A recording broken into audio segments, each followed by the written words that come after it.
معاہدے پہ گفتگو کے لیے ہمارے ساتھ موجود ہیں ایڈوائزر ٹو سی ایم کے پی محترم بیرسٹر سیف صاحب.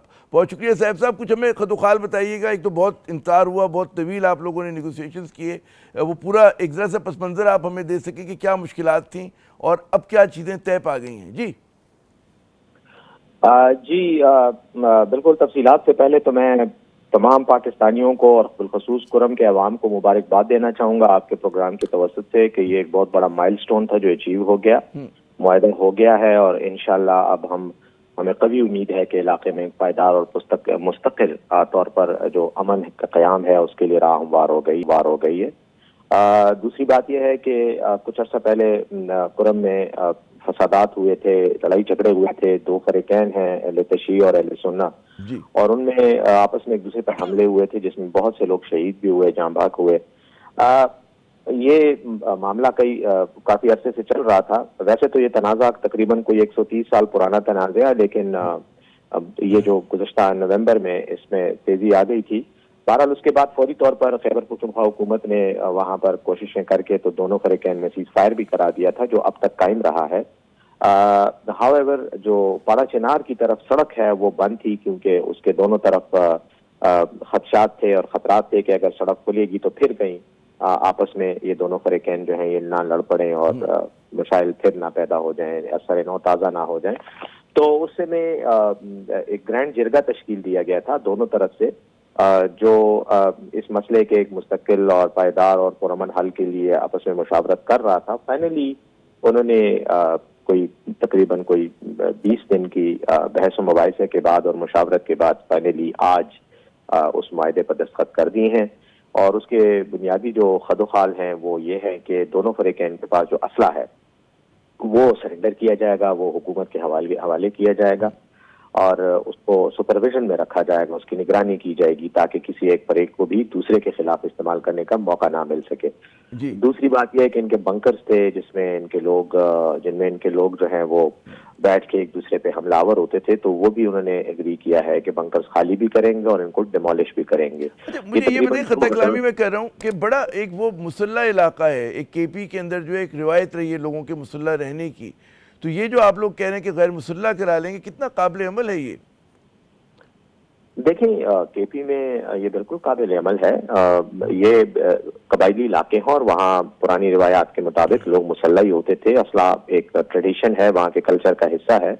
لیکن یہ جس اسلحے کی ہم بات کر رہے ہیں یہ چھوٹے ہتھیار نہیں ہیں جو اپنی ذاتی حفاظت کے لیے رکھے جاتے ہیں, بلکہ یہ بھاری ہتھیار ہیں. ان میں میزائل ہیں, ان میں اینٹی ایئر کرافٹ گنز ہیں, ان میں ملٹی بیرل راکٹ لانچرز ہیں.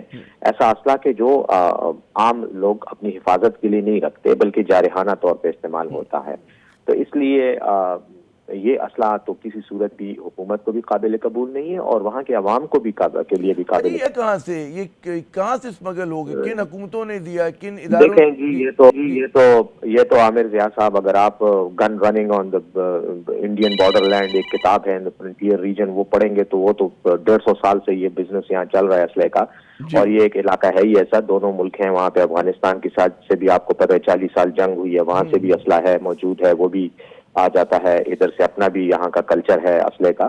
تو وہ تو میں اب اس پہ کی تاریخی اور اس کی جو لیگل ایشوز ہیں اس پہ کیا بحث کریں, لیکن بہرحال اسلحہ وہاں موجود ہے. اسلحہ موجود ہے وہاں پر. اچھا ایک اور ہم نے دیکھا کہ پورا ایک واقعہ یہ کہتے ہیں کنفرنٹریشن ہوئی اور جس طرح سے خونریزی ہوئی, اس کے بعد جس طرح مینیج کیا گیا, ہم دیکھ رہے ہیں کہ بہت زیادہ حکومت جو ہے آپ کی کے پی کی حکومت بہت زیادہ تنقید کی زد میں ہے, اور وہ تنقید کی زد ظاہر ہے کہ سول سوسائٹی کی طرف سے بھی ہو رہی ہے اور آپ کے جو مخالفین ہیں جو دیگر صوبائی حکومتیں وہ بھی کر رہی ہیں. کیا کہیں گے کہ آپ لوگوں نے بہت ہی سست روی سے ایکٹ کیا اس معاملے کے اوپر, آپ کی ترجیحات کچھ اور تھیں, جلوس جلسہ تھا, کیا وجہ تھی کہ بر وقت آپ لوگ جو ہیں بقول آپ کے اوپر جو نقاد ہیں عمل نہ کر سکے, آپ لوگ کوششیں نہ کر سکے اس معاملے کو سلجھانے کی؟ جی نہیں جی, میرے خیال میں اسے میں لا علمی کہوں گا یا پھر قصداً ایک بات کو منفی انداز میں پیش کرنے کی جو ایک ہماری بدنیتی ہے سیاسی بنیادوں پر, وہ کہوں گا. بالکل تھی, کیوں نہیں. ہم نے جیسے یہ معاملہ ہوا 21 نومبر کو یہ واقعہ ہوا جس میں ایک کانوائے پر فائرنگ کی گئی جس میں تقریباً 44 کے قریب افراد شہید ہوئے. تو اگلے دن میں کرم میں تھا, میں وہ حکومت ہی کا اہلکار ہوں, حکومت ہی کو ریپرزینٹ کر رہا ہوں. میرے ساتھ چیف سیکرٹری تھے, میرے ساتھ آئی جی تھے, انسپیکٹر جنرل, اس علاقے کے جو ٹاپ لیول کی جو ہماری ایڈمنسٹریشن کے آفیشلز ہیں، کمشنر، ڈی آئی جی، سب وہاں میرے ساتھ گئے.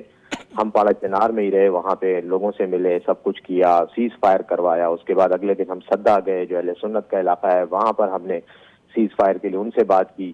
تو صوبائی حکومت تو موجود ہے، اس کے علاوہ ہمارا ہی ایک ہی ہمارے پاس ہیلی کاپٹر ہے جو مسلسل پرواز کر کے وہاں خوراک، ادویات اور مریضوں کو ایویکویٹ کرانے، یہ سارا ہم ہی کرتے رہے. جرگہ بھی ہم نے تشکیل دیا ہے، ہم ہی اس جرگے کے ساتھ بیٹھ کر بات کر رہے ہیں.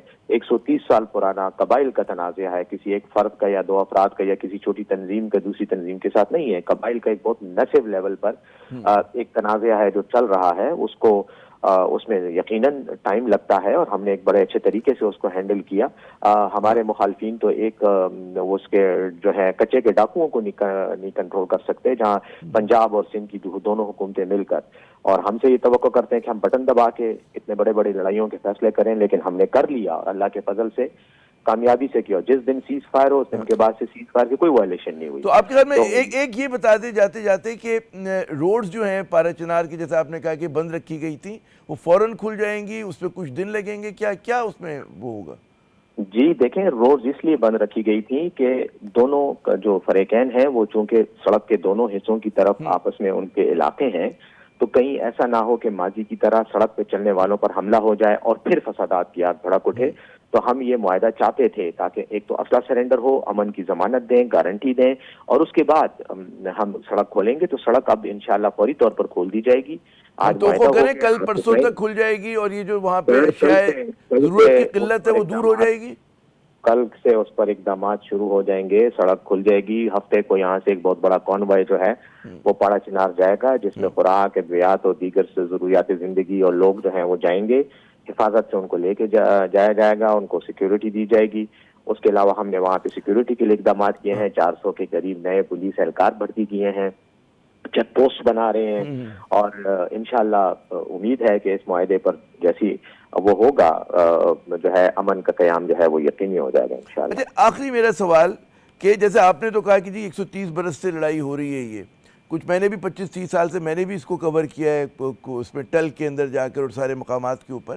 اس بار آپ کو کیا، جو ماضی میں بھی ہم نے دیکھا کہ معاہدے ہوئے، اس بار آپ کیوں پوری امید ہیں کہ یہ والا جو معاہدہ ہے ہولڈ کرے گا؟